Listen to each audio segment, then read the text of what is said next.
press reports emerged that many Chinese American scientists were being investigated by the FBI and by other authorities. And looking back, there have been rare cases of true espionage, and some cases of criminal activity among the scientists. But the ones that are extensively covered in the mainstream media are not ones of espionage. They are scientists who have not fully disclosed their financial conflicts. They did not disclose conflicts in time commitment. They may have violated confidential information, but these are violations of ethics, violations of institutional policies, and not so much criminal activity. And there are already within institutions rules and policies that should not be investigated as if they're criminal activity the way it's coming across to the Chinese or Chinese American scientists right now. We know the government investigations are focused on China. There's this competition with China, whether it's economic, military, or otherwise. There's a target on our back. The first place that the government officials have gone to investigate Chinese scientists is these talent programs that are set up by China, hoping to attract many of them to go back. That automatically zeroes in on scientists of Chinese descent.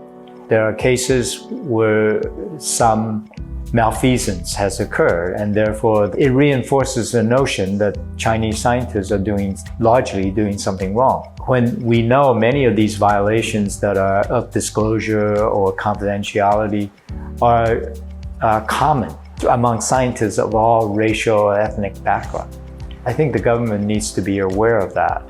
And racial profiling is not appropriate. If you want to implement policies and reinforce policies, you should implement it for all, not just the Chinese scientists.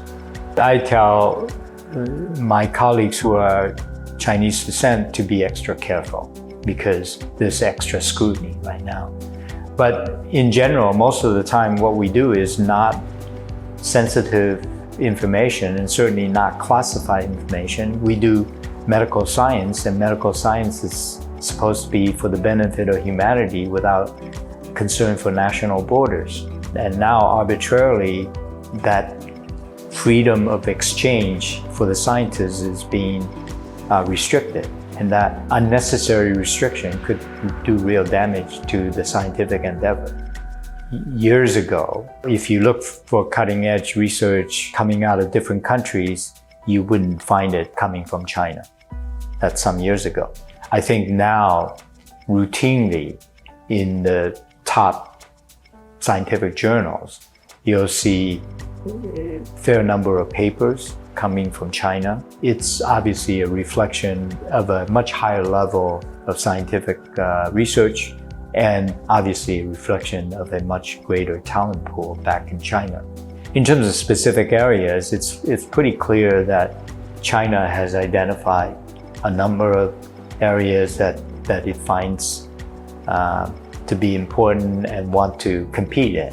And that includes many areas in biomedical research, biotechnology, but also in computing, in artificial intelligence. And I think these are the areas where you're seeing some of the most interesting and important papers emerging from China.